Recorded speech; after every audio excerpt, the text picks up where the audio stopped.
My celebrity wife, Chloe, suspected I was cheating. So, she riddled our home with hidden cameras and started a 24/7 live stream. I, of course, was completely oblivious. The day it all started, the moment she walked out the door, I quickly sent a voice message. My wife just left for work. You can head over now. The words had barely left my mouth when the live stream chat exploded. OMG, he's a total scumbag. He has a wife that gorgeous and he's still messing around? At that moment, Chloe, driving to work, stared at her phone, her face like ice. She had been so confident in me, which is why she dared to start this live stream in the first place. She never imagined I'd fail the test so spectacularly. Is he really cheating on me in our own home? Just then, my phone pinged. I played the voice message, and a very pleasant female voice came through. Okay, I'll be there in 15 minutes. That voice clip sent the live stream into an even bigger frenzy. Looks like it's confirmed. This girl's in a hurry. 15 minutes. I really want to see what this other woman looks like. Chloe was fuming, desperate to rush home and tear that homewrecker's face off. Seeing her state,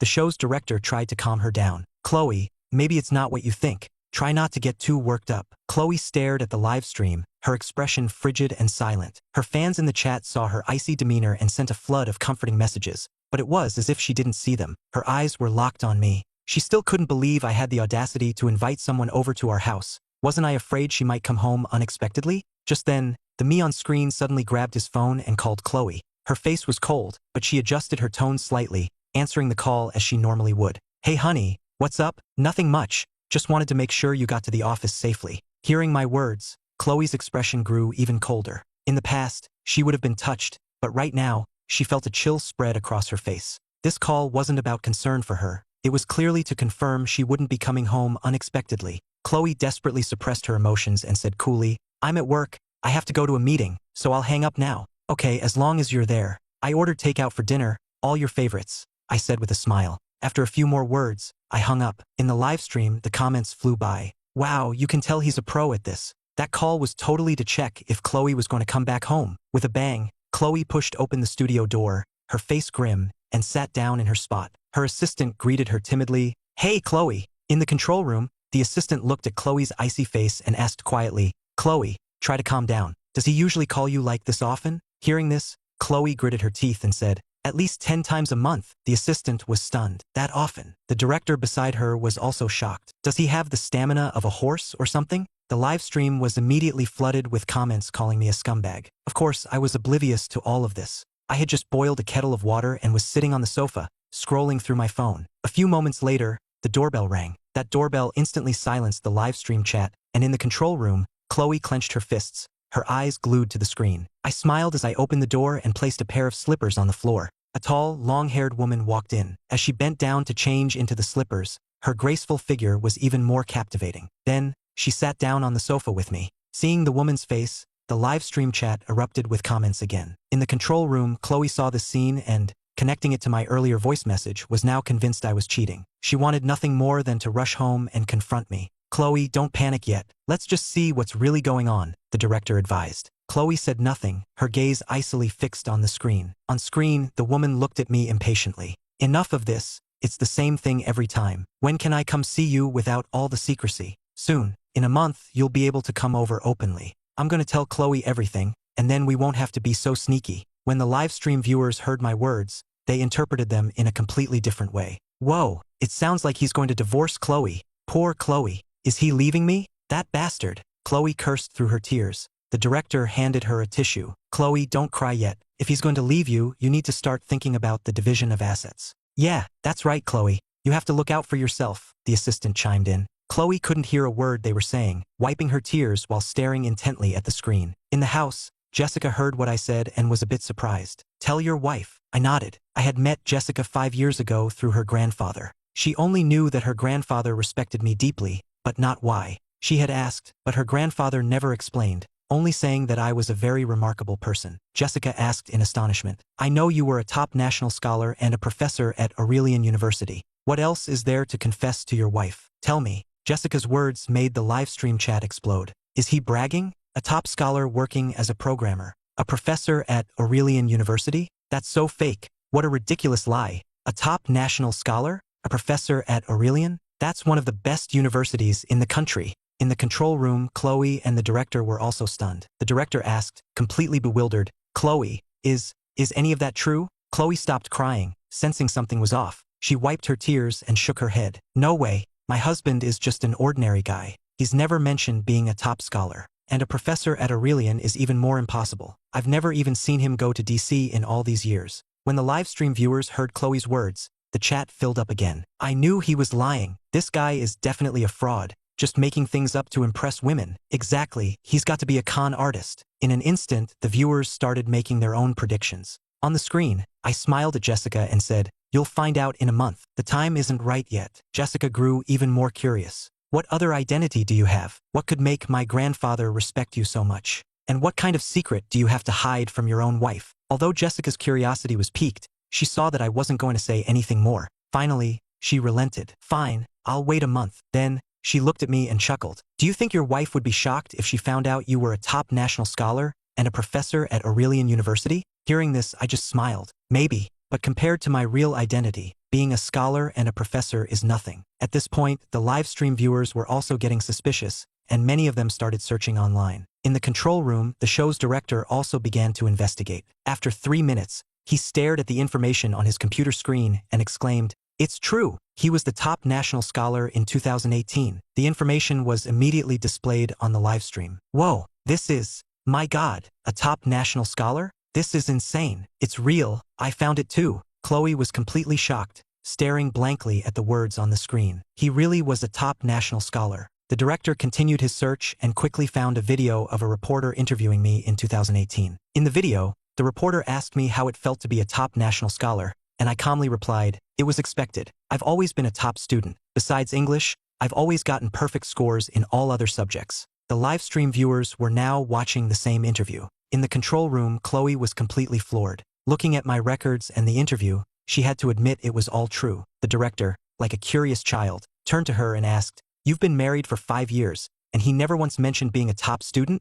Chloe thought back, but couldn't recall a single instance. She answered the director with certainty, "Never." Everyone in the control room was stunned. Anyone with such an achievement would surely boast about it, especially while dating, yet he had never said a word. He didn't tell Chloe for all these years? Is he a saint with no ego at all? Maybe it's just like he said in the interview, it was just an expected thing for him. The viewers suddenly shifted to another topic. Can anyone check if he's a professor at Aurelian University? Yeah, someone look it up. I just checked online, and to be a university professor, you have to have made significant contributions to your field. If he's really a professor at Aurelian, that's incredible. In the control room, the director said, "I know a professor at Aurelian. I'll give him a call." All the viewers were glued to the director, eager to find out if I was really a professor there. The director made a call, and a few seconds later, a middle-aged man's voice came through. Well, Mr. Director, what made you think of calling me?" "Professor King, I need to ask you a favor." "What is it?" "I'll help if I can. It's nothing major. I just heard there's a professor at your university named Ethan Miller.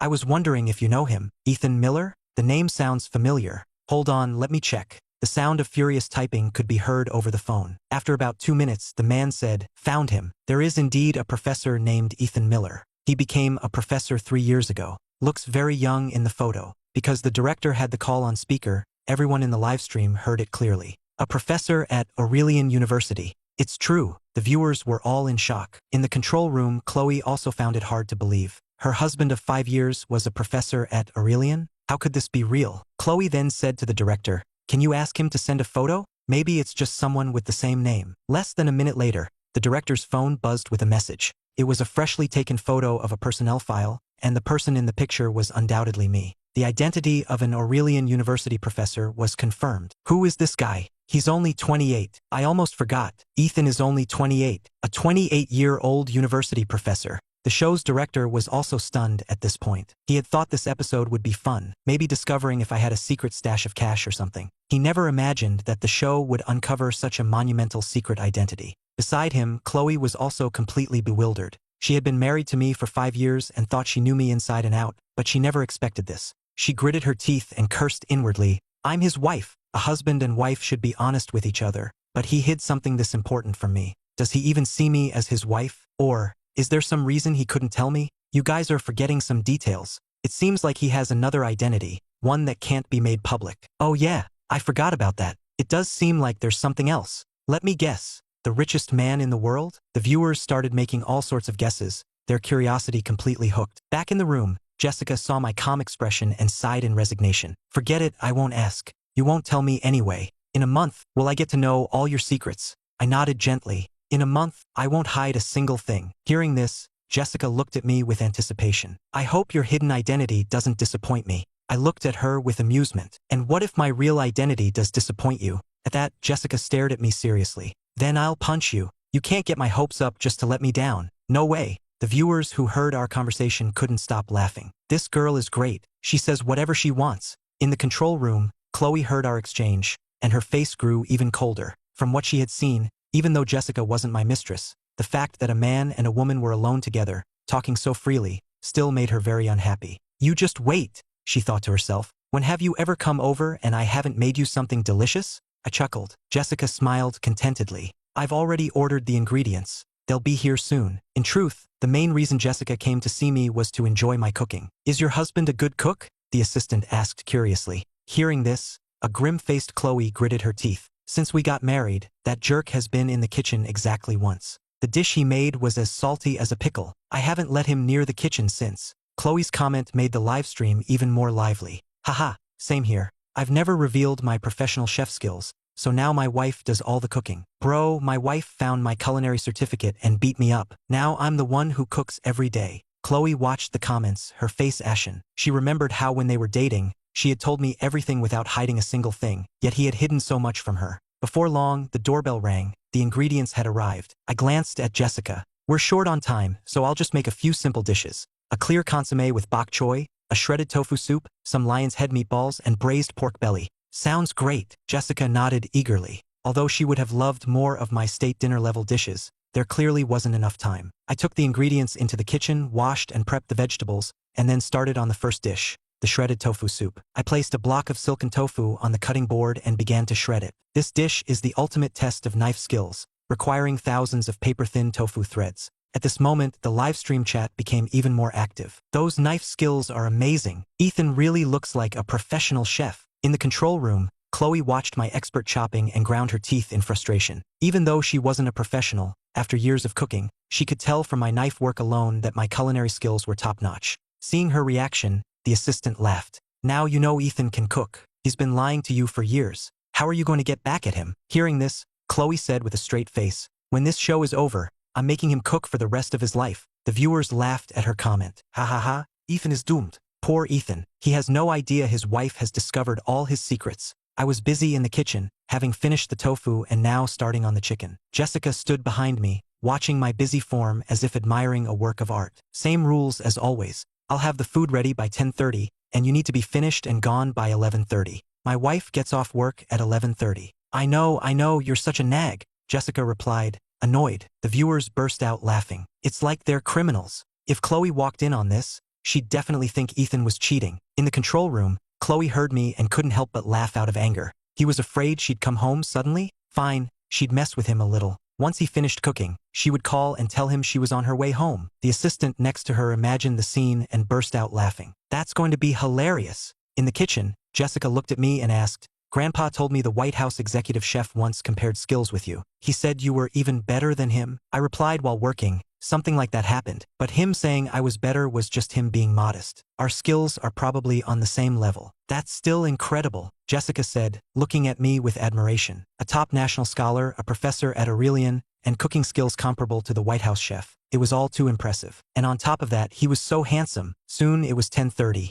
I had finished several dishes, all of which looked, smelled, and tasted delicious, making one's mouth water. I served a bowl of rice and handed it to Jessica. Hurry up and eat, then get going. Jessica rolled her eyes. Your wife isn't coming back. What are you so afraid of? I took a sip of water and said calmly, even though my wife doesn't come home for lunch, she sometimes comes back for a nap. Just eat quickly and leave. Holding her bowl, Jessica said, even if Chloe saw us, it wouldn't be a big deal, right? We're not doing anything wrong. I glanced at her. She'd have to believe that. At that moment, in the control room, Chloe picked up her phone and called me. Seeing her name on my screen, I immediately had a bad feeling. I answered, trying to keep my voice calm. What's wrong, honey? Chloe grinned and said, honey, the power went out at the office, so I'm getting off early. I'll be home in 10 minutes. Hearing that, I panicked. Okay, I'll wait for you. After hanging up, I nervously looked at Jessica, who was happily eating. Stop eating. Chloe will be back in a few minutes. What? Jessica panicked too. If Chloe saw her eating alone with me,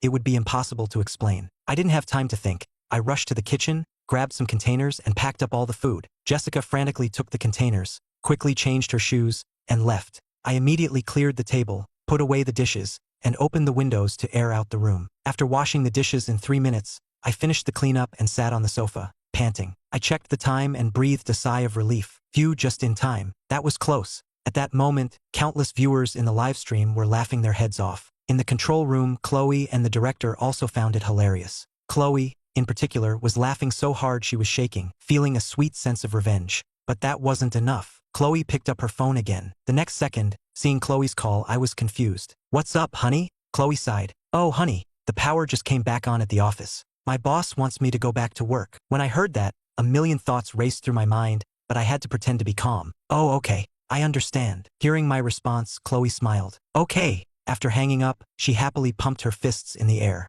"Ethan must be so frustrated right now. He worked so hard on that food, and he didn't even get a single bite. Ha ha ha ha." In the control room, Chloe was now very happy. He had brought another woman home behind her back, and even though nothing happened, she was still angry. Now that she had messed with him a bit, she felt half of her anger dissipate. The show's director was also pleased. The episode's outcome was unexpectedly entertaining. He smiled at Chloe and said, "It's only the first day, and we've already discovered so many of your husband's secrets. Based on today, he probably has more, and we'll find them out in the next few days." Chloe's curiosity was piqued. What else was her husband hiding? Something that even Jessica didn't know? He didn't seem to care about being a top scholar or a professor. Not only were Chloe and the director speculating, but the countless viewers were also wondering, what other identity was he hiding, and why? At this moment, everyone was guessing if I had another identity. On the screen, I took out my phone, dialed a number, and put it on speaker. The call connected, and a middle-aged man's voice came through. "Professor Miller, what can I do for you?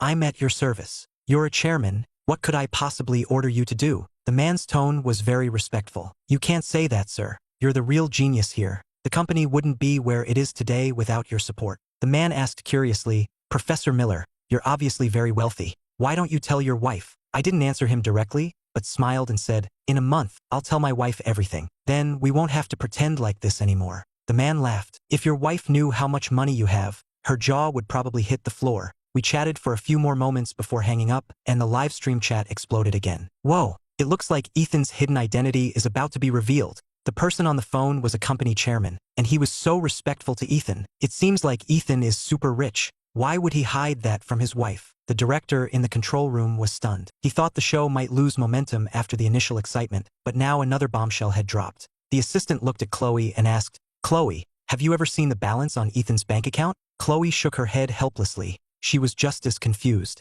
"He hasn't had a job in 5 years, and he only goes out for a few days at a time. He shouldn't have much money." Just then, a comment appeared in the chat. "Chloe's words are making me think, could it be illegal money? Think about it, why would he hide it from his wife? It's probably because the money isn't clean." Chloe saw the comments and her face turned pale. The assistant quickly reassured her, "Don't listen to them, they're just guessing." The director added, "I agree with Sarah," the assistant's name. "Ethan's money probably comes from that company." On the screen, I was leaning back on the sofa, watching TV, looking very relaxed. Suddenly, my phone rang. "Chief Anderson, what's up? Why the call? It's been a while. I was thinking of coming over for a drink tomorrow." I laughed. "Chief, if you just want to eat my cooking, you can just say so." "Ha ha ha. Well then, I won't be shy." We talked for a few more minutes before hanging up. On the other side of town, in the Austin Police Chief's office, Chief Anderson had a faint smile on his face as he watched the interesting show, Secret Lives. The viewers started commenting again. "This Chief Anderson, is he going to expose another one of Ethan's identities,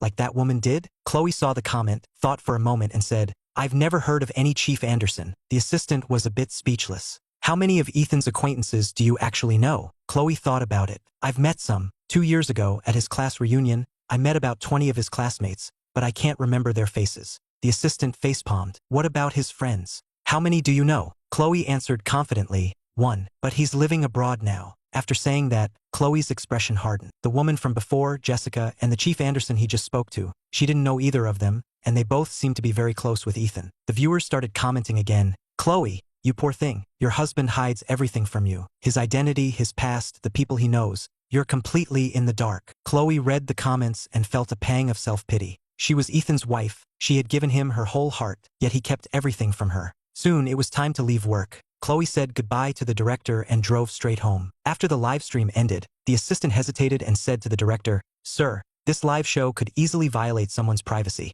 For example, that woman who was eating earlier, we recorded her too. What if she sues?" The director just smiled. "Don't worry. The production team has already considered these issues. It will be handled properly." The assistant nodded and didn't say anything more. The next morning, while eating breakfast, I asked Chloe, "Are you coming home for lunch today?" Hearing this, Chloe was speechless. She had expected me to ask if she came home for lunch, then that Chief Anderson wouldn't be coming over. Thinking about how I'd asked her this same question every few days for years, Chloe felt a surge of anger, but she still answered calmly, "No, I won't be back for lunch." The live stream was already filled with viewers. "This is weird. What's there to hide? Yeah, it's normal for friends to come over. There's no need to be so secretive about it, right?" On screen, I was on the phone. "Chief, what time will you be here?" "Around 10. I have a few things to take care of first." "All right, no rush." I hung up and went to prepare the ingredients. It wasn't until 9:30 that Chief Anderson finished his work and started driving. Yesterday, after receiving instructions from his superiors, he had investigated the Secret Lives production team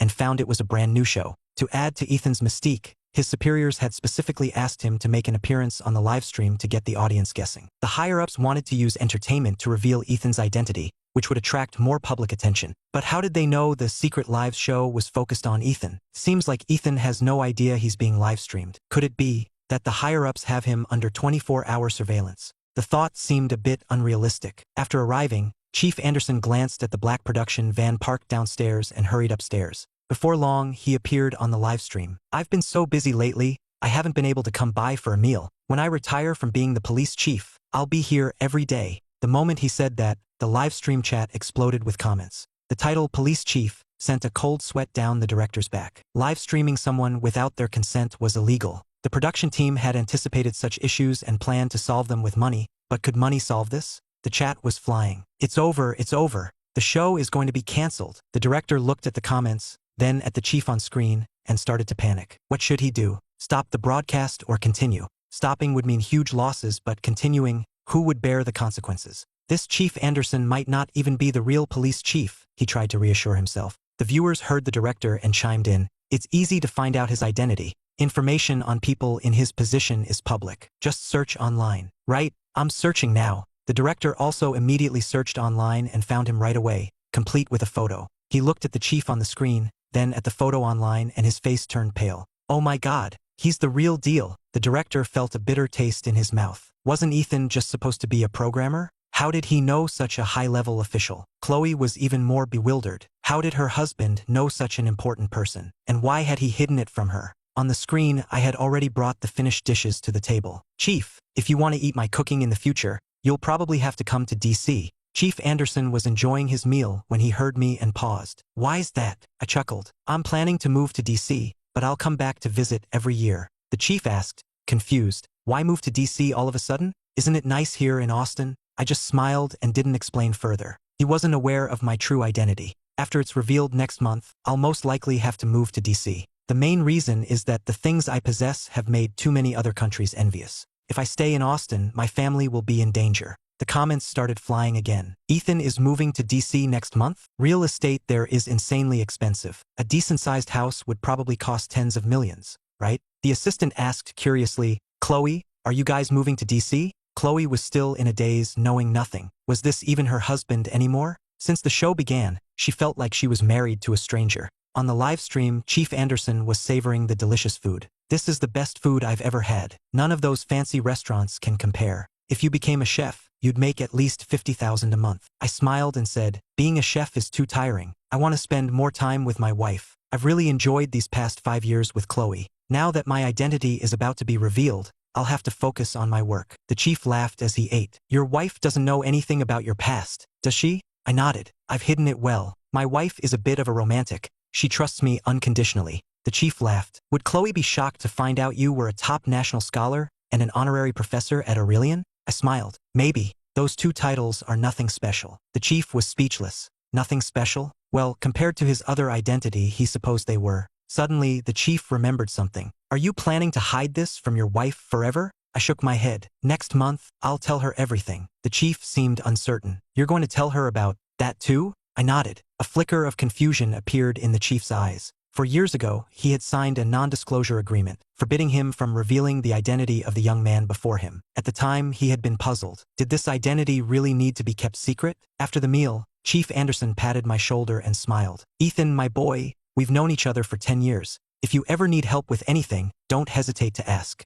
After the chief left, the live stream became lively again. So the chief knows Ethan because he was a top national scholar. But from what they said, the chief clearly knows about Ethan's other identity. I thought he was going to spill it. This curiosity is killing me. In the production van, the director was debating whether to stop Chief Anderson and apologize. After a moment of indecision, he picked up his phone and called the show's backer. However, before the director could finish, the person on the other end cut him off. "I understand. Just do your job. I'll handle it." After hanging up, the director breathed a sigh of relief. In the control room, Chloe stared at the screen, growing more and more confused. On screen, I was lying on the sofa watching TV, looking bored. I wanted to go out, but nothing seemed interesting. Plus, because of my identity, there was a team of people secretly protecting me 24/7. Suddenly, my phone rang, and I answered it immediately. President Grant. President Grant laughed on the other end. "My granddaughter says the scenery around your place is lovely. I'm thinking of visiting tomorrow, and I'll stop by your place for a couple of drinks first." I couldn't help but smile wryly. Another one coming for a free meal. After I hung up, the viewers started commenting again. "Can't hear the other side of the call, but Ethan said he's going to the airport to pick someone up. Could it be another big shot?" In the control room, Chloe was confused again. Someone else was coming to the house? The next morning, after the same routine of questions, Chloe left the house with a dark expression. As she got into the elevator, she felt a knot in her stomach. Even though she had expected it, it still bothered her. At 10 in the morning, in the main hall of the Austin airport, an energetic elderly man in a traditional suit was standing and waiting. Just then, a tall figure ran towards him. "Grandpa!" The old man saw that it was Jessica. "You've been in Austin for almost 5 days now, haven't you? Have you been going to Ethan's for free meals again?" Jessica was speechless. "No, I only went once, and his wife was suddenly coming home, so I got scared and ran off with the takeout box without even finishing my food." The old man laughed heartily. "Come on, let's go to Ethan's. He's probably busy in the kitchen right now." Jessica was even more exasperated. "Grandpa,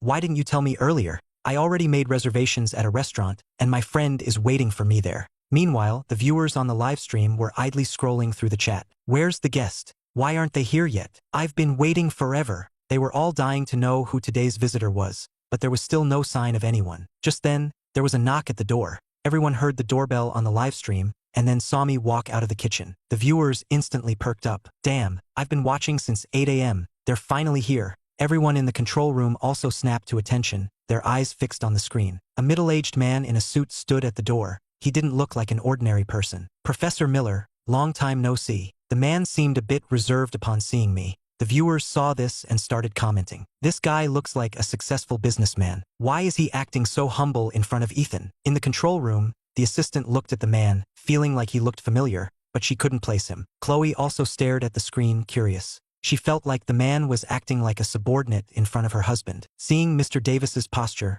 I sighed. "You don't have to be like this. You're 20 years older than me and the chairman of a company with tens of thousands of employees. Why are you always so formal?" The live stream chat exploded. The assistant was completely bewildered. "What? The chairman of a major corporation is bowing to Professor Miller." As for Chloe, she was even more stunned. She knew her husband was mysterious, but seeing a chairman bow to Ethan with her own eyes was a huge shock. On the screen, Mr. Davis still looked very reserved. His gaze towards Ethan was complex. In his heart, Ethan was not just someone he admired, but also his family's savior. For years ago, his daughter was diagnosed with cancer, and the doctor said she had less than a year to live. As a father, he was heartbroken and desperate, watching his daughter suffer. Just then, he received news that gave him hope. A clinical trial was recruiting 100 patients to test a new drug specifically for cancer. So he enrolled his daughter. Later, after undergoing the treatment, his daughter's condition miraculously improved, and the cancer cells were completely eliminated within 2 weeks. Afterwards, he learned that the person who had cured cancer was named Ethan Miller,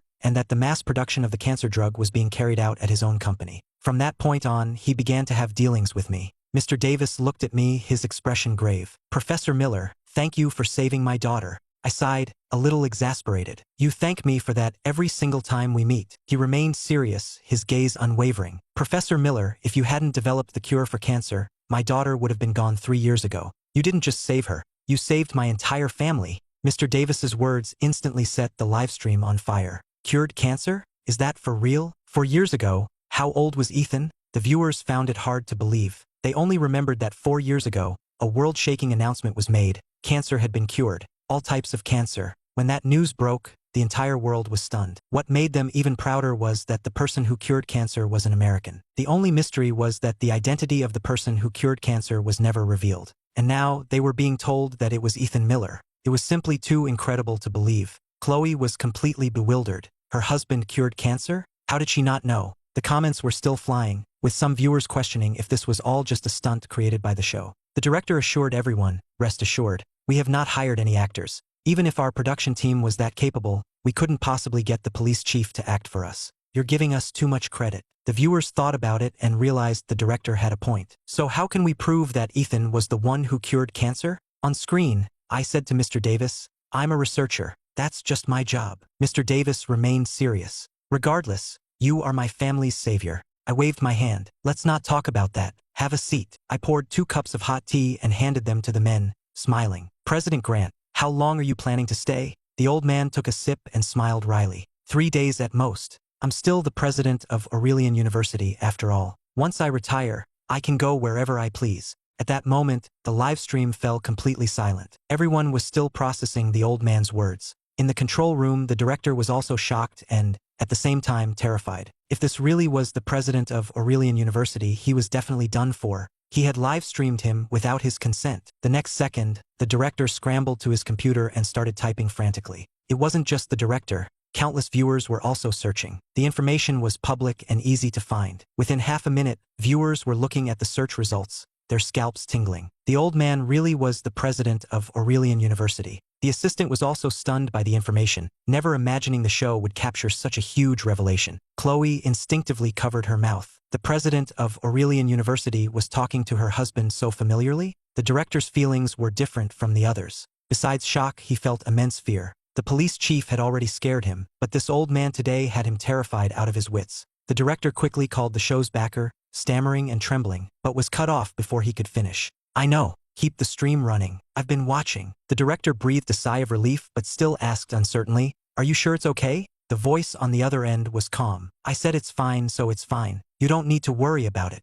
On the screen, we were eating and chatting. Just then, Mr. Davis stood up, raised his glass to me and said, Professor Miller, once again, thank you for saving my daughter. I'd like to propose a toast to you. I stood up, a bit resigned, and clinked glasses with him. I then raised my glass to him and said, I've caused you a lot of trouble over the years too, making you conspire with me to deceive my wife. Mr. Davis laughed. The viewers heard our conversation and remembered the iMessage chat I had with a mysterious chairman earlier. So this was the guy. Poor Chloe has been deceived so badly. In the control room, Chloe was in a daze. So, for the past 5 years, her husband had been conspiring with that chairman, lying to her for 5 whole years. On the stream, I looked at Mr. Davis and asked, are you and President Grant both staying in Austin for 3 days? Mr. Davis shook his head. I'm heading back tomorrow afternoon. There's a lot to handle at the company. Once I retire as chairman of Apex Pharma, I can come visit you more often. Mr. Davis's words sparked the viewers' curiosity. President Grant's identity had been revealed, but Mr. Davis's hadn't. Now,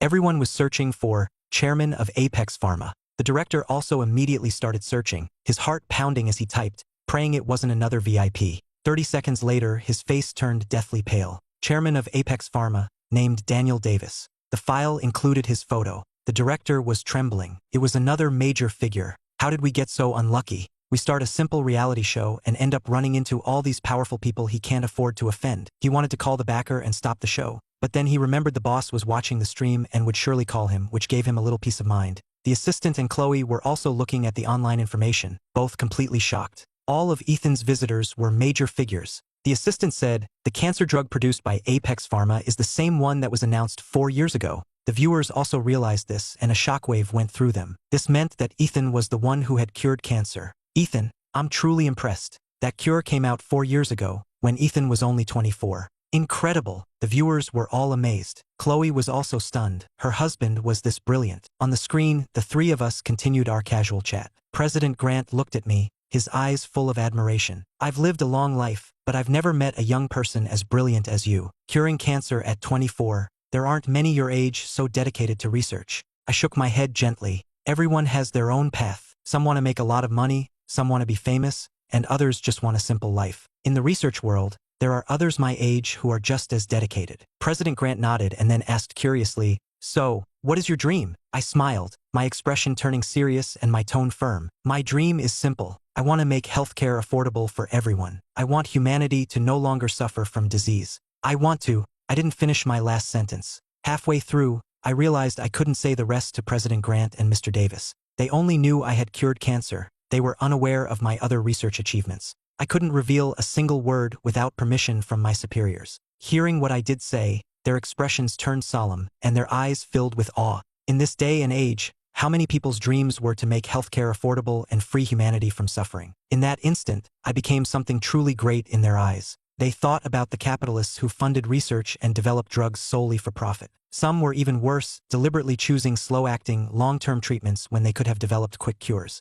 For capital, it was all about the money. At this moment, the number of viewers on the live stream had surpassed 700,000. Hearing my words, they were filled with a deep sense of respect and admiration. Some of the viewers who used to mindlessly follow celebrities now felt foolish. Why had they idolized celebrities? An unsung researcher like Ethan was the real star they should be following. In the control room, the assistant was also deeply moved. He looked at Chloe and said, "Chloe, you have to take good care of Professor Miller, so he can focus on his work." The director nodded in agreement. Yes, exactly. A man like him needs a supportive wife to take care of him. The viewers heard the director and assistant and started sending similar comments. Chloe read them and was a bit speechless. She had been planning to take care of her mysterious husband tonight, but now that everyone was saying this, it felt strange. Chloe looked at the comments and smiled. "Don't worry, everyone. Even if you didn't say it, I'd take good care of my husband." At the same time, in the shadows, some people were quietly making phone calls. "Bruce, I know who cured cancer." The foreign man on the other end of the line asked urgently, "Who is it?" The caller's lips curved into a smile. Less than a minute later, his phone pinged with a payment notification. He then chuckled into the phone. "His name is Ethan Miller. He's 28 and currently lives in Austin, Texas. Just search for the show Secret Lives on TikTok and watch the live stream." 28 years old? Do you think I'm an idiot? A 28-year-old cured cancer. Bruce's tone turned icy. The caller replied calmly, "It's all true. See for yourself if you don't believe me." Then he hung up. On the live stream, 700,000 viewers paid their respects. But while countless fans were excited, hidden contacts from foreign organizations were making calls. Soon, orders were being issued from all over the world. However, I, who was happily drinking with President Grant and Mr. Davis, was completely unaware. After a few rounds, both of them were a little drunk. Seeing they were getting tipsy, I quickly got up, took 3 pills from a drawer, and gave one to each of them. "What's this?" they asked, looking at me in surprise. I smiled. "It's a sobriety capsule. It can eliminate the alcohol in your system within half an hour." Hearing this, they stared at me in shock. "You're saying this pill can make you completely sober in 30 minutes? I nodded. "More or less." "No way!" they exclaimed, stunned. The live stream chat was once again filled with comments. "That's amazing. I need that pill. I work at a nightclub and have to drink until I puke every night." In the control room, the assistant and the director's eyes lit up. That pill was incredible. They both had a lot of business dinners and often had to drink. With a pill like this, they could drink as much as they wanted. Everyone wanted to know where they could buy these capsules. President Grant looked at me, shocked, and asked uncertainly, "Did you develop this sobriety pill?" I nodded and smiled. "Just a little something I came up with in my spare time." "No way!" the viewers exclaimed in disbelief. "A little something he came up with in his spare time? If this was mass-produced, it would make a fortune." A few of the viewers were pharmaceutical executives, and hearing about the pill's powerful effects, they all started crunching numbers. If they could get their hands on the formula, they would make so much money. On the other end, the assistant excitedly asked, "Chloe, can you sell me a few of those pills?" Chloe was also stunned. Her husband not only cured cancer but also invented a sobriety pill. "Chloe?" the assistant called out again when he saw she was distracted. Chloe snapped out of it. "If there are any left, I'll bring some for you tomorrow morning." The director beside her shyly added, "I'd like a few too." The comments started flying again. Chloe looked at them and shrugged helplessly. "I can't do anything about it. I doubt there are many left at home." The viewers immediately started making demands. "We strongly demand the sobriety capsule be brought to market. Hospitals need this too. It could save people who are dying from alcohol poisoning." Chloe looked at the comments and said, "That's up to my husband. Besides, the show is still running and won't end until the end of the month." The viewers heard this and became curious. "By the way, now that so many people know Professor Miller cured cancer, he'll probably find out he's being live-streamed in a day or two, right?" In the control room, the director laughed at the comment. "Professor Miller probably won't find out about the live stream anytime soon. We've blocked viewers from the same city, so people in Austin can't see our stream for now. What if a news alert pops up on his browser, or he sees it on TV? The director saw this comment and his heart skipped a beat. That's right. The person who cured cancer being revealed was a huge story. It would definitely be on the news. If it was on TV, there would be no hiding it and the show couldn't continue. But then again, they had already uncovered this man's incredible identity. There probably wasn't much left to expose. With that thought, the director smiled. If Professor Miller finds out, it just means our first episode has come to a successful conclusion. On the screen, I heard President Grant and Mr. Davis's exclamations and was a bit taken aback. Two such distinguished men using such language. Take the pill first, I said, pouring them each a glass of water. 10 minutes later, President Grant said in amazement, I feel much more sober already. Me too. President Grant looked at me and gave a thumbs up. You're the real deal. I felt a bit embarrassed. Compared to the cancer cure, the sobriety pill was nothing. Mr. Davis looked at me and asked, Professor Miller, are you planning to mass-produce the sobriety capsule? I nodded. Yes, it can be mass-produced. There are many situations where it could be useful, but we'll have to discuss the specific partnership next month. Mr. Davis replied happily, Okay, no rush. We'll follow your lead. The viewers were thrilled to hear that the sobriety capsule would be mass-produced. Finally, I won't have to drink until I puke every night, a girl who worked at a nightclub commented excitedly. On the screen, I was still chatting with President Grant and Mr. Davis. At 1 p.m, my phone suddenly rang. I glanced at it and answered, Mr. Sullivan, what's up? Why the call? Mr. Sullivan laughed on the other end. Professor Miller, I just landed. I'm in town on business and was hoping to visit you tomorrow. I could only reply, sure, come on over. President Grant and Mr. Davis are here too. The voice on the other end sounded confused. President Grant? Mr. Davis. President Grant is the president of Aurelian University. You should know him. Mr. Davis is the chairman of Apex Pharma. Hearing this, Mr. Sullivan was surprised. Daniel Davis is there too? Then I'll visit tomorrow morning. After I hung up, Mr. Davis asked curiously, who was that? I smiled wryly. A colleague of yours, Michael Sullivan. You probably know him, right? Mr. Davis chuckled. Oh, it's him. We're old acquaintances. Seeing my weary expression, Mr. Davis asked, what's wrong? It's nothing. It's just that since I got married, I've been pretending I can't cook, but these past few days, I've been cooking nonstop. Mr. Davis immediately suggested, why don't we go to a hotel tomorrow? That way you won't be so tired. No, I waved my hand. A guest is a guest. I have to be a good host. Besides, the food at a hotel isn't as good as mine, and it's nice to just chat and relax at home. Hearing this, President Grant laughed heartily. Then this old man is in for another treat tomorrow. We chatted until 5 p.m. Knowing Chloe would be home soon, President Grant and Mr. Davis quickly took their leave. I sat on the sofa, slowly savoring the fine tea President Grant had brought. Just then, my phone rang again. I saw the caller ID Director Evans and got straight to the point. Director Evans, what's the matter? Director Evans chuckled on the other end. Professor Miller, I'm officially informing you of something. I hope you're prepared. My expression turned serious. What is it? The director's tone became more serious.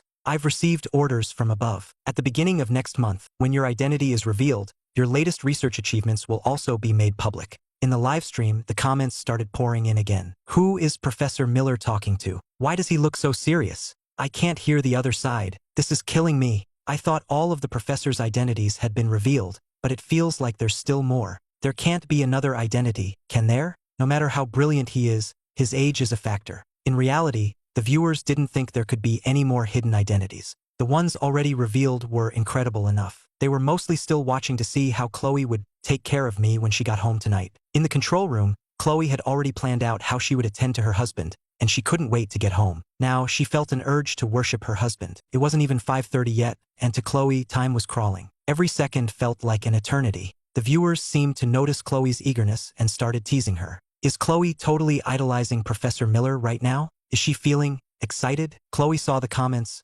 coughed, and tried to look natural. You're overthinking it. I'm just thinking about making a few extra dishes when I get home. The viewers didn't buy it. Chloe wanted to go home early, which most likely meant she was eager to see the professor. On the screen, I was sitting on the sofa, sipping tea and looking at my phone. I felt like something was off, like something was missing from the house. I frowned, the feeling growing stronger. What was missing? I took a sip of tea, frowning, and as I swallowed, my expression changed. Oh my God, I'm in deep trouble. I slammed my cup down and shot up from the sofa. My daughter. Every day at 3:30, I pick up my daughter from preschool, and it was already past 5. I grabbed my phone to call her teacher when I saw a message from Chloe. My mom picked up our daughter today. She's staying at her grandma's tonight. Seeing that, I let out a huge sigh of relief and quickly replied to Chloe. The viewers saw my sudden change in expression, as if something major had happened, and then saw me grab my phone, looking desperate to contact someone. They were all curious. After watching for a few days, Ethan has been very calm. Why is he so flustered all of a sudden? What happened to Professor Miller?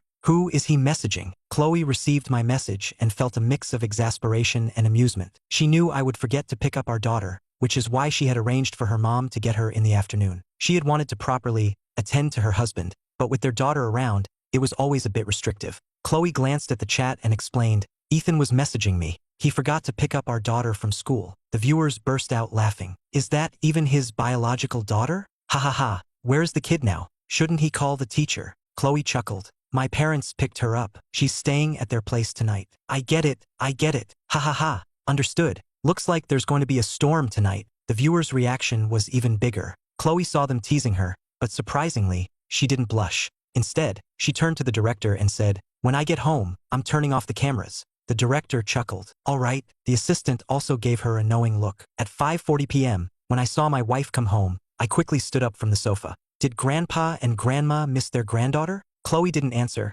just giggled, and then her hand, reaching into her bag, pressed her phone screen. The live stream immediately went black. The viewers started complaining. That's it? Do they think I can't afford to see the rest? I can pay. Seeing this, the assistant joked, all right, everyone, let's call it a day. We've been streaming all day, everyone's tired. That's all for today, see you tomorrow. Then the live stream ended. At that moment, Chloe hugged me tightly. I immediately had a bad feeling and seemed to understand why my mother-in-law had picked up our daughter. Chloe's voice was soft, and her eyes were filled with intense love. I was completely bewildered. She didn't respond, but instead, leaned in and kissed me. It wasn't until 7 in the evening that I finally got out of bed. Chloe was in a good mood. Honey, you rest for a bit. I'll go make dinner. I sat on the sofa, completely confused. What was wrong with my wife today? She was like a hungry wolf. The next morning, after breakfast, Chloe gave me a kiss and said, honey, I'm off to work. I patted her head and smiled. Go on, I'll miss you. After she closed the door, I sat on the sofa, thinking about last night. An idea for a new drug suddenly popped into my head. The moment Chloe left the house,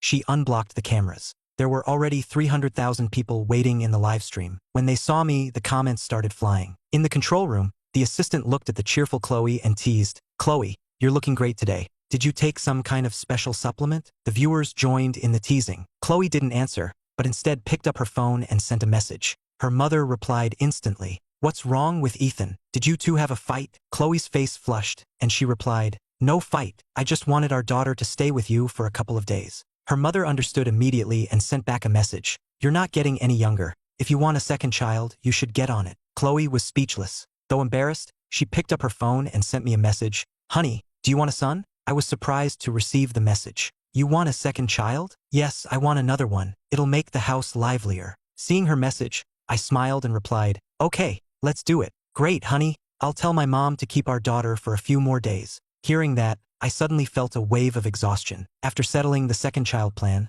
I picked up my phone and called President Grant. President Grant, why don't you and Mr. Davis come over for some breakfast? President Grant laughed on the other end. We've already had breakfast. Mr. Davis and I will head over to your place now. Okay, I replied and hung up. I put my phone away and got busy in the kitchen. Before long, President Grant and Mr. Davis arrived. I made tea and, looking at President Grant, asked with a smile, President Grant, didn't Jessica come? President Grant chuckled. She thinks we're too old and feels awkward eating with us. She went to hang out with her friend. I was speechless. Hey, I'm young too. Just then, Mr. Davis chimed in with a smile. I called Michael Sullivan before I came. He should be here soon. Then he asked curiously, Professor Miller, how do you know Michael Sullivan? I chuckled. I met him at a banquet. He's here on business and just stopping by to see me. In reality, Mr. Sullivan, like Mr. Davis, was the head of a leading domestic pharmaceutical company. I knew him because another drug I developed was being produced at his company. It was still confidential, so I couldn't say much, but everything would be revealed on the 1st of next month. Mr. Davis was a bit puzzled but nodded. He had spoken to Mr. Sullivan yesterday, who also said he was coming on business and would visit me. But he felt something was off about him, though he couldn't put his finger on it. About 10 minutes later, there was a knock at the door. It must be Mr. Sullivan. Mr. Davis stood up with a smile, and I went to open the door also smiling. Before me stood a middle-aged man in a sharp suit. Professor, long time no see, Mr. Sullivan said excitedly, extending his right hand, his left holding 2 gift boxes of ginseng. I shook his hand and smiled. It has been a while. Come in, have a seat. I just brewed a pot of Dahong Pao tea. Mr. Sullivan was taken aback. Dahong Pao? He had only tried it once, and that was thanks to someone else. After greeting Mr. Davis, Mr. Sullivan looked at the elderly man beside him. I smiled. Let me introduce you. This is the president of Aurelian University, Mr. William Grant. Hearing this, Mr. Sullivan quickly stepped forward to shake his hand. President Grant, it's an honor. I'm Michael Sullivan, chairman of Horizon Therapeutics. President Grant smiled. Mr. Davis told me about you yesterday. Please, sit down. The viewers were impressed but not overly shocked. After all, Professor Miller had cured cancer.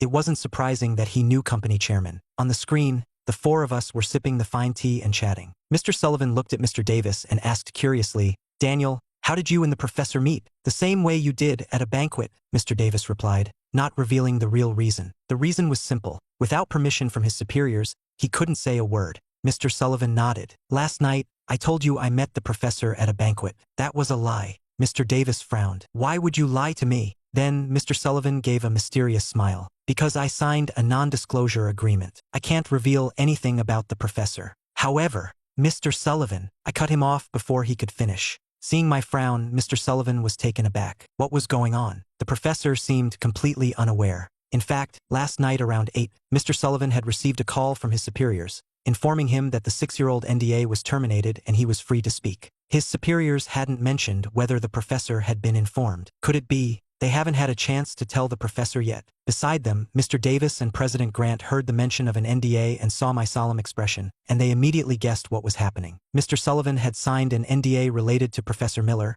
and he was the chairman of Horizon Therapeutics. 4 years, Horizon had been mass-producing 2 world-changing drugs, a vaccine to prevent HIV and a cure for AIDS. The developer of these drugs had never been publicly identified. Could it be? President Grant and Mr. Davis's hearts pounded at the thought. If that was the case, Professor Miller was truly terrifying. They glanced at me, then at Mr. Sullivan. Although they were intensely curious, they knew that learning something they shouldn't could bring them trouble. Mr. Sullivan was still a bit dazed. He looked at me uncertainly. Professor Miller, you haven't been notified yet? Notified? I did receive a notification yesterday, but it had nothing to do with this. Seeing my reaction, Mr. Sullivan was sure I didn't know and said directly, last night at 8, I received a call from my superiors. They said your work on curing AIDS can now be made public. The previous NDA is terminated. Mr. Sullivan's words struck President Grant and Mr. Davis like a bolt of lightning. What? The person who cured AIDS was also Ethan Miller. In the live stream, comments flew across the screen as countless viewers were left tingling with shock. AIDS and cancer were 2 of the world's greatest medical challenges. Cancer was one thing. At least in the early to mid stages, there was a chance of a cure, and even in late stages, miracles could happen. But AIDS was completely different. The HIV virus replicated and mutated endlessly. Over 200 different HIV vaccines had been developed in the past, and all had failed in clinical trials. 3 years ago, the United States made a groundbreaking announcement. AIDS had been completely cured. At first, many were skeptical, but as more and more patients were cured, the doubts slowly faded away. My God, this is insane. Professor Miller cured AIDS too. In the control room, the assistant and the director were also stunned. Ethan Miller was just too brilliant. Chloe's mouth had been hanging open this whole time. The director beside her was already searching online, primarily looking up Mr. Sullivan's identity. From what he could find, Michael Sullivan was the head of Horizon Therapeutics, and the HIV vaccine and cure were produced there. Furthermore, the photos of him online matched the man on the live stream perfectly. This meant that Ethan Miller had, in fact, cured AIDS.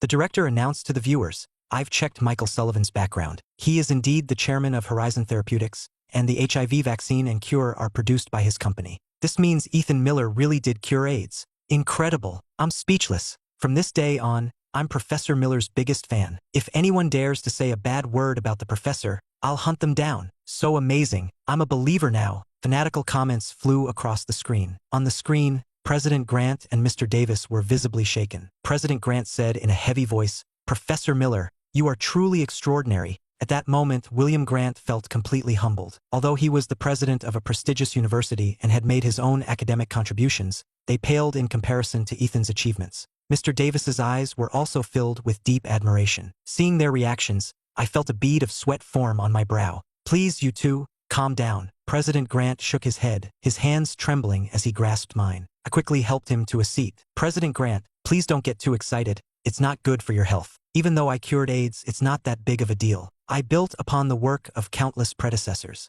It wasn't my achievement alone. I was just standing on the shoulders of giants to complete the final step. President Grant shook his head. Professor Miller, you are far too modest. Past researchers had a wealth of data, so why couldn't they cure AIDS? Why were you the only one who could? I was at a loss for words. After a while, President Grant's emotions stabilized. We all sipped our tea and chatted. Then, Mr. Davis looked at me curiously. Professor Miller, could you tell us about your experience curing AIDS? At that, 700,000 pairs of ears in the live stream perked up. I took a sip of tea and began slowly. When I started the project, I reviewed the existing data and then arranged for 10 patients to be monitored so I could observe the virus in their bodies. I discovered that the HIV virus replicated and mutated at a speed beyond imagination. After the immune system identifies the virus and produces antibodies to attack it, the virus has already mutated. The antibodies can't keep up, creating a vicious cycle. Eventually, the immune system is destroyed, but the virus continues to replicate and mutate rapidly, leading to a complete collapse of the immune system. Everyone listened intently as I continued, treating it like a casual conversation. In short, the goal was to strengthen the immune system so that it could identify the virus faster than it could replicate and mutate. That was the approach for developing the drug. The vaccine was a bit different. HIV mutates randomly without any pattern, which took a lot of effort to overcome. Professor Miller, you're truly brilliant. Please, I waved my hand, exasperated. Let's not talk about this anymore. Let's chat about something else. I was getting a little tired of President Grant's constant amazement. In the live stream, the comments started pouring in again. Professor Miller is so humble. It's hard to believe the person who cured 2 of the world's deadliest diseases is so modest. Amazing. By the way, with over 1 million people in this chat, has anyone here had AIDS? Just then, some comments appeared. I had it. It's no big deal now since I'm cured. It's a sad story. 10 years ago, I was out and met this really forward woman. I thought it was my lucky day, but later I found out she was HIV positive and was intentionally spreading it. If it weren't for Professor Miller, my life would have been ruined. My story is similar to the one above. I advise everyone to be careful out there. You guys were lucky. I went to an internet cafe, and as soon as I sat down, I felt something prick me. The 1 million+ viewers suddenly fell silent, reading the comments from those who had contracted AIDS. After a few people posted respect, many others followed suit, and the chat began to fill up with messages of tribute. In the control room, the assistant exclaimed, "Wow, your husband is just incredible." On the screen, President Grant's phone suddenly rang. He glanced at the caller ID and answered with a serious expression. Secretary Thompson. After listening to the person on the other end, he said, "Yes, all right, I understand." Just as President Grant hung up, Mr. Davis's phone rang. He also walked aside with a serious expression to take the call. About 2 minutes later, he hung up and had just sat down when my phone rang. I saw the caller ID, Secretary Thompson, stood up and walked aside to answer. Secretary Thompson. The secretary got straight to the point. Professor Miller, your work on curing cancer and AIDS no longer needs to be kept confidential. I frowned. Are these 2 things being officially announced now? Yes, the secretary replied.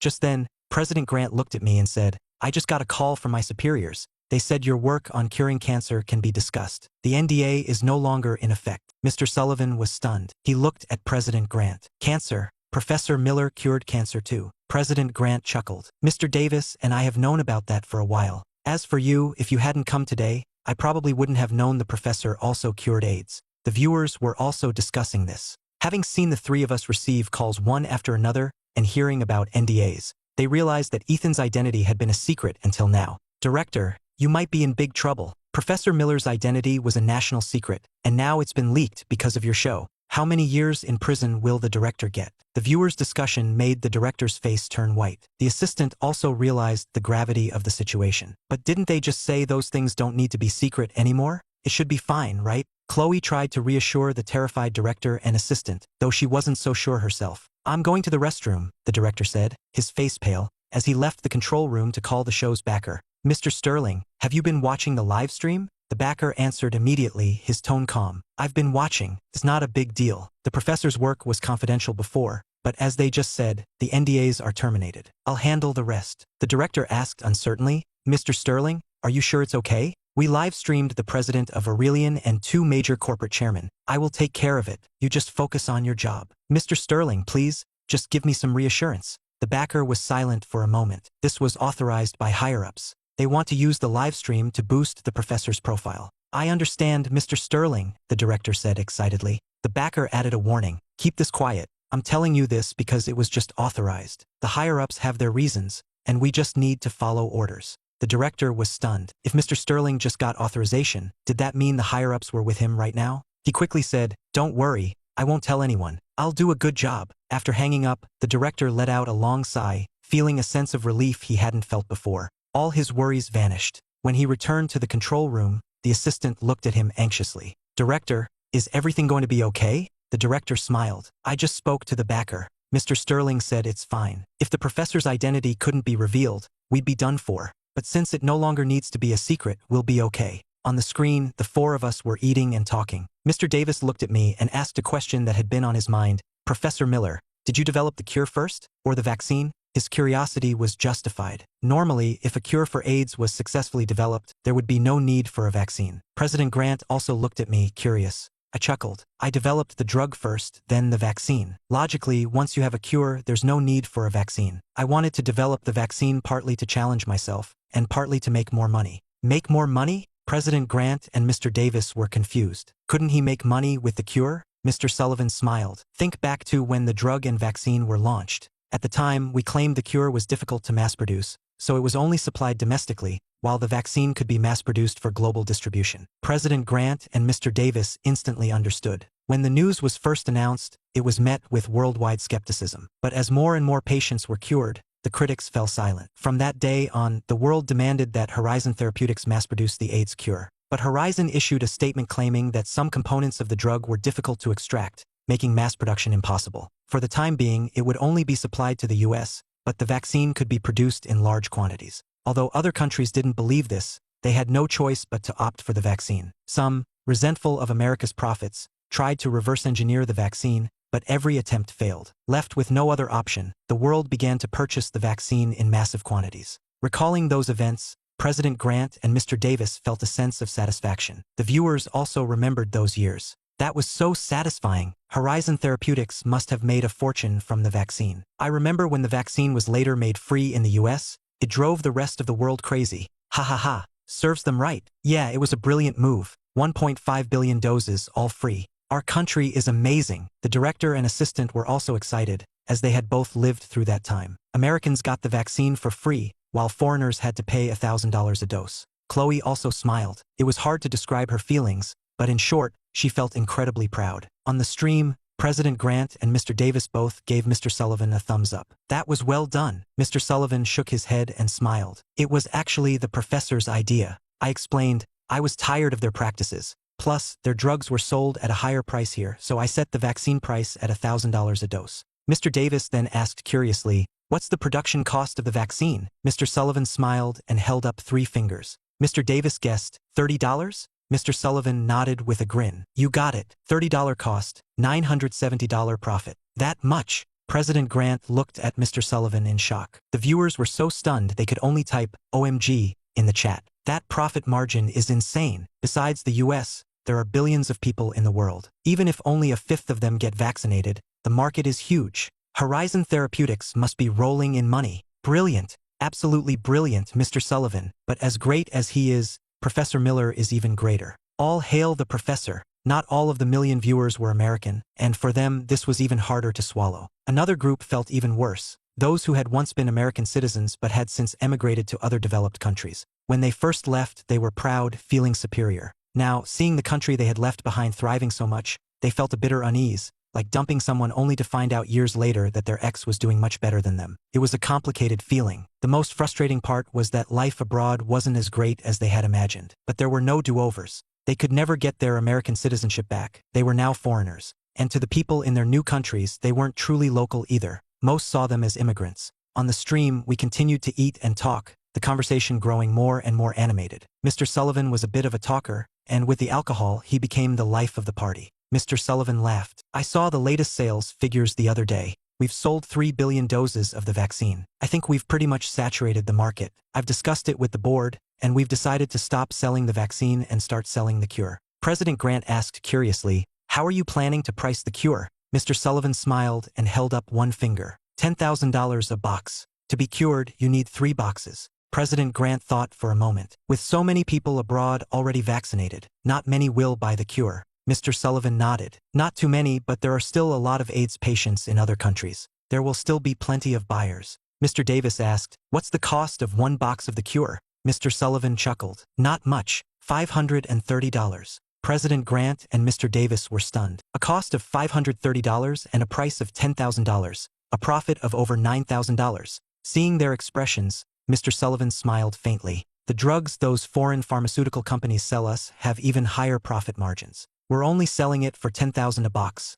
That's very reasonable. By the way, the professor was involved in setting the price. Hearing this, I chuckled. I made the final decision on the price. It's high, but who's to blame when foreign companies sell us their drugs at exorbitant prices? I'm a scientist, and while some say science should have no borders, and I agree with that sentiment, but while science may have no borders, scientists have a country. I am a scientist, and more importantly, I am an American scientist. At this, the viewers started commenting again. That pricing is perfect. $30,000 to cure AIDS is probably acceptable for most. A certain country's drug costs $200 to make and sells for over $70,000. If it were me, I'd price it at $100,000. They take advantage of us, so we should give them a taste of their own medicine. Among the 700,000 viewers, there were some dissenting voices. A few foreigners were furious to hear that the cure was so cheap to produce yet sold for so much. The cost is so low, but the price is so high. When a scientist cures a disease, the drug should be affordable. I agree. The drug should be sold for around $400 a box.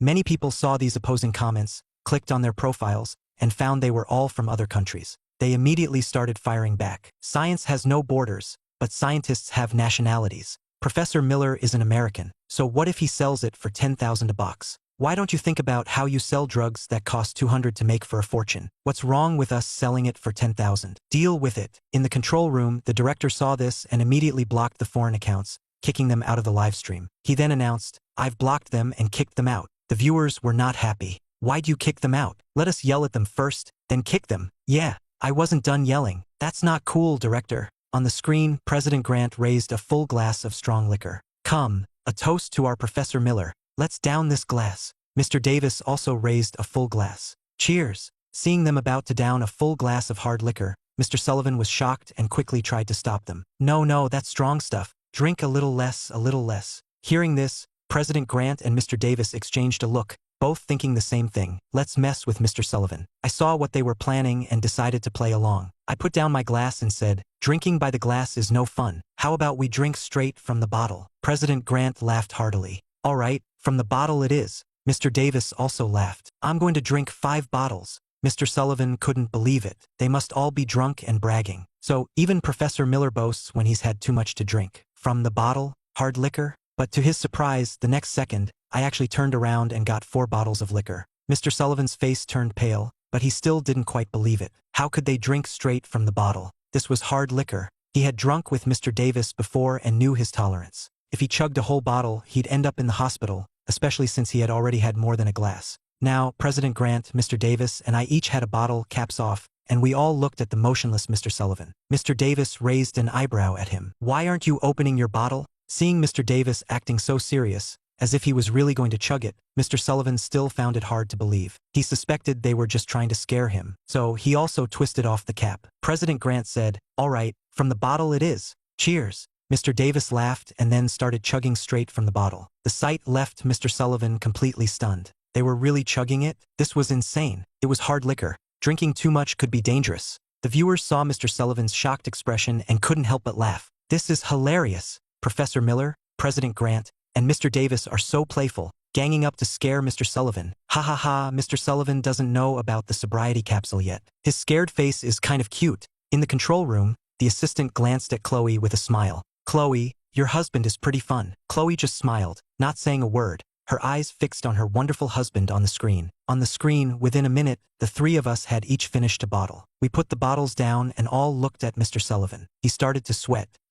If I drink this whole bottle, especially this fast, I'll probably end up in the hospital. Hearing this, Mr. Davis chuckled. Don't worry, I'm here. I'll call 911 for you. Mr. Sullivan was speechless. Weren't you supposed to discourage binge drinking? Seeing his predicament, I laughed. Go ahead and drink. It's a good chance to try the sobriety capsule I developed. Sobriety capsule? Mr. Sullivan was confused. The name suggested it could make you sober up quickly. He looked at President Grant and Mr. Davis, who were both calm. They must have known about the capsule and probably even taken it before. No wonder they were so calm. No wonder they dared to chug from the bottle. A thought struck Mr. Sullivan. A sobriety capsule? The professor had developed such an amazing drug. He wanted to try it. The next second, he tilted his head back and started chugging. Seeing this, I took out 4 sobriety capsules and gave one to each of them. Wait until you start feeling the alcohol, then take the pill to experience its effects. Mr. Sullivan nodded. 5 minutes later, the alcohol started to hit. The 4 of us immediately took a capsule. After another 10 minutes, they could clearly feel the pill working. 20 minutes later,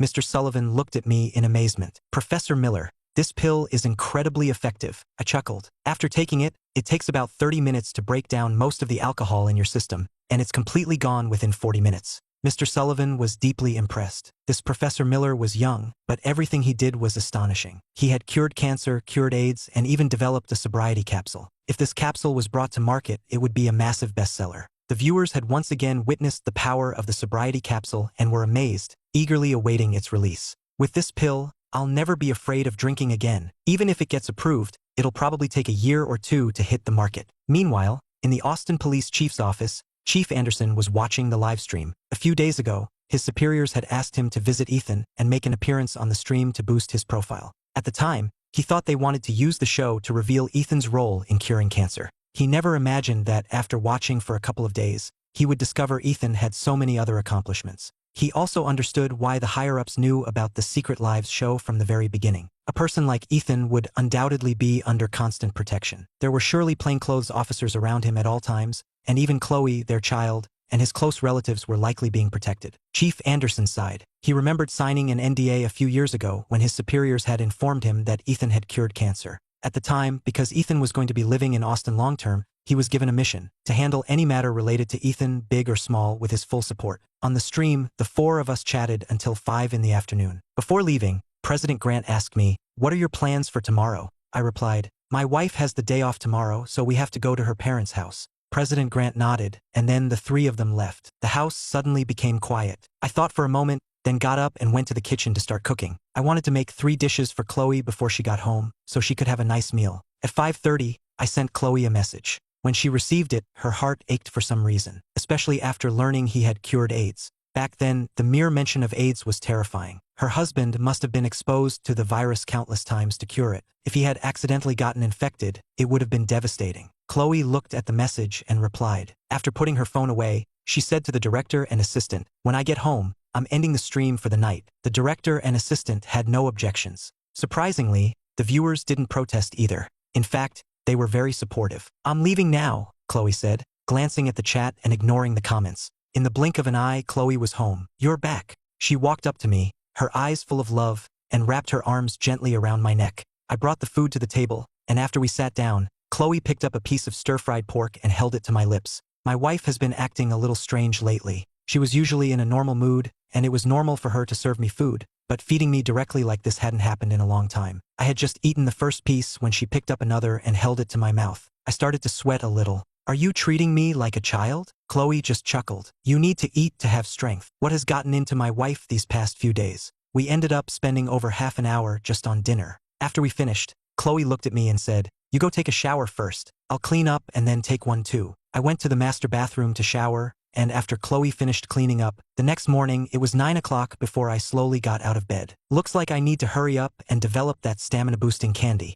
By this time, Chloe had already left for work. After breakfast, I was about to sit down and watch some TV when an unexpected visitor arrived, the president of the Bank of America. Without hesitation, I said to Mr. Thompson, "Donate the rest of the money to the government for military spending." Then, a thought struck me, and I picked up the phone to call Mr. Davis. When he answered, Mr. Davis laughed. "Professor Miller, you miss me already?" I chuckled. "I have formulas for a cold and pneumonia drug with negligible side effects. A severe cold can be cured in 3 days, a mild one in a day. Oh, and I'll give you the formula for the sobriety capsule we talked about." Mr. Davis was ecstatic. "I'm booking a flight right now. Once we mass-produce these, you'll be making a few billion a year." I replied nonchalantly. "Someone like me is taken care of by the country. I'm not interested in money. I donate most of what I earn anyway. Besides benefiting humanity, my main goal in developing these drugs is to bring down prices and, ideally, put those unscrupulous pharmaceutical companies out of business." On the other end of the line, Mr. Davis was deeply moved,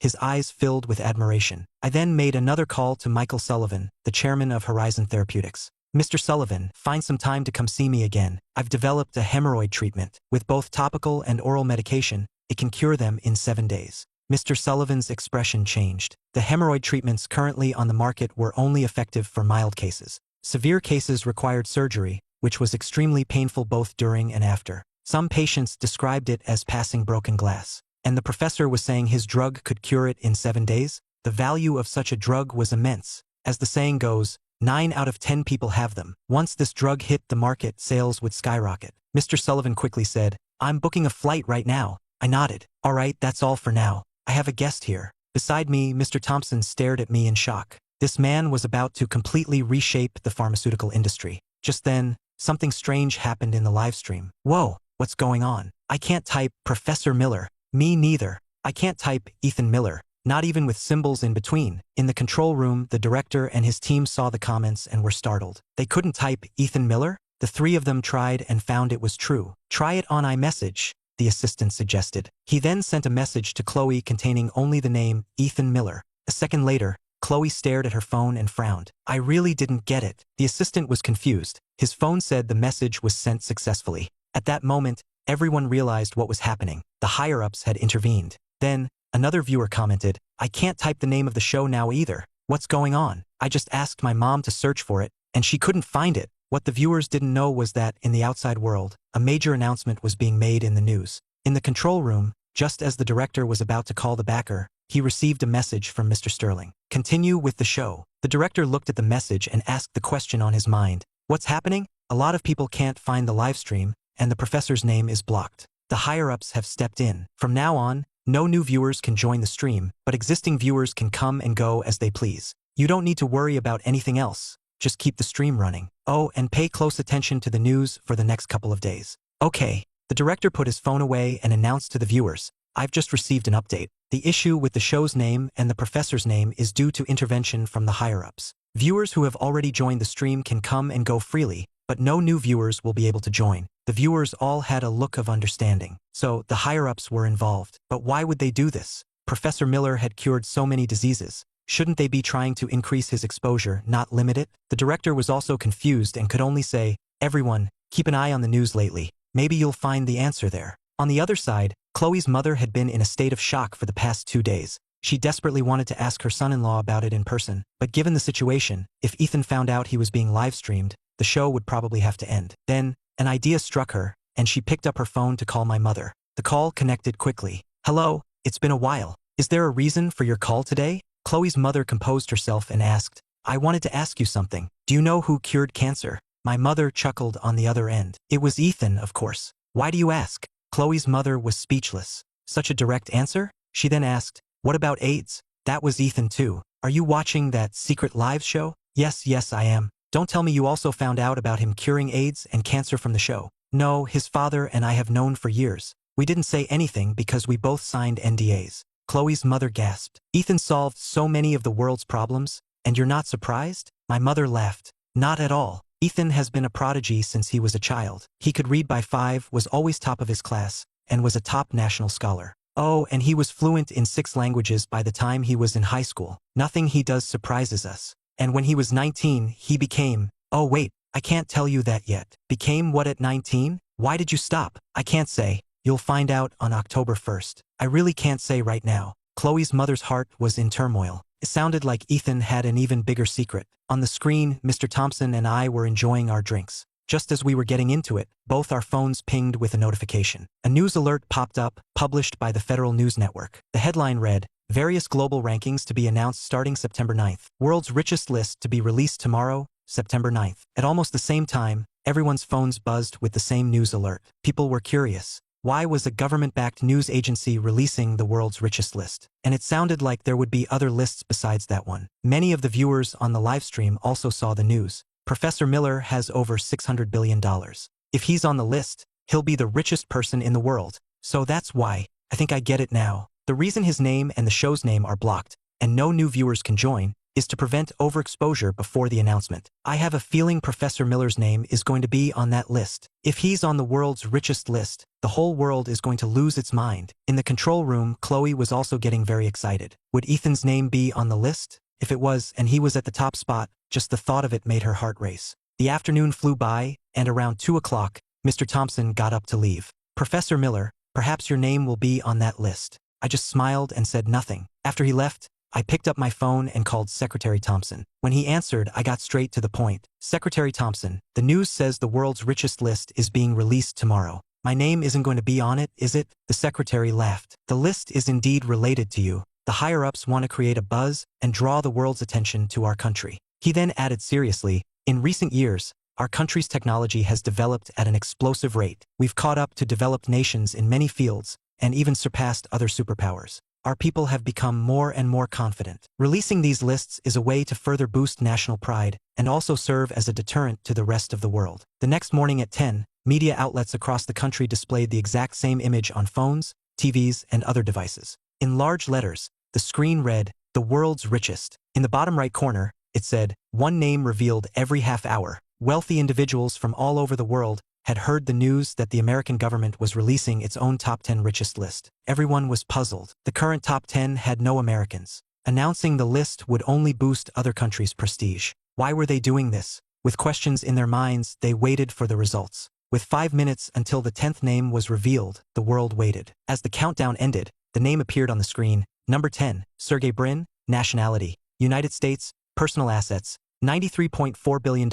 The announcement of the 10th name sent shockwaves around the world. Impossible. That has to be a mistake. Sergey Brin should be number 9. It's only been a few months since the last list. The rankings can't have changed that much. In his estate, Sergey Brin stared at the list on his computer screen, frowning. 3 months ago, he was 9th. Now he was 10th. Who had pushed him down? The world's top billionaires and financial bloggers were all baffled. In the live stream, the viewers were going crazy. I'm trying to comment, but I can't type the professor's name. I know who it is, but I can't say it. This is so frustrating. Me too. I'm in the official news streams chat, just yelling. It's driving me crazy. Everyone, let's go to the official news stream and set them straight. Let's go. In an instant, many people left the secret live stream and flooded the official news channel. In just 30 seconds, the viewer count dropped from 1.5 million to 1 million. The director in the control room was stunned. The official news stream had gained over 500,000 viewers in 30 seconds. Its current viewer count was over 5 million. Many people were questioning why the government was releasing a list that seemed to only praise others.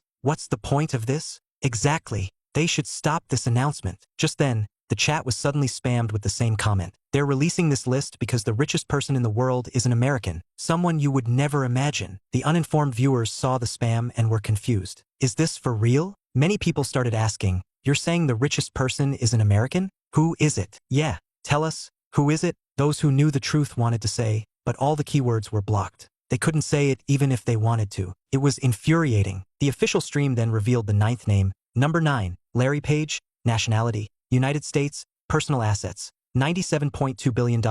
Time passed, and the list continued, down to the 3rd name. As the 2nd name was about to be revealed, everyone was speculating. Number 2 must be the mystery person. I'm so curious who it could be. Someone next to them frowned. I have a feeling number 2 isn't the mystery person. Surprisingly, no one argued. At this point, anything seemed possible. The whole world was glued to their screens. Then, the 2nd name slowly appeared. Number 2, Jeff Bezos, nationality, United States, president of Amazon, personal assets, $191.4 billion.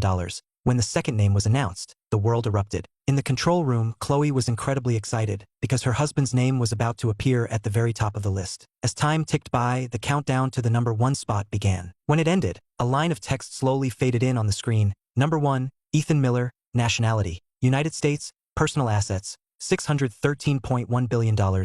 Note, specific details about Ethan Miller will be revealed in the upcoming lists. I stared at the screen, surprised. Weren't they supposed to wait until October 1st to reveal everything? Why were they announcing my identity now? I picked up my phone and made a call. Secretary Thompson, I thought my identity wasn't supposed to be revealed until October 1st. Why is it being announced in these lists now? The secretary considered for a moment. The value of your work, curing cancer, AIDS, lung disease, even the new sobriety capsule, will be revealed through these lists. Also, after discussion with the higher-ups, it has been decided to announce the Project Olympus and aerospace carrier programs as well. Of course, for now, we won't say that you developed these next-generation weapons. We will only announce their existence. Your other personal information will remain strictly confidential.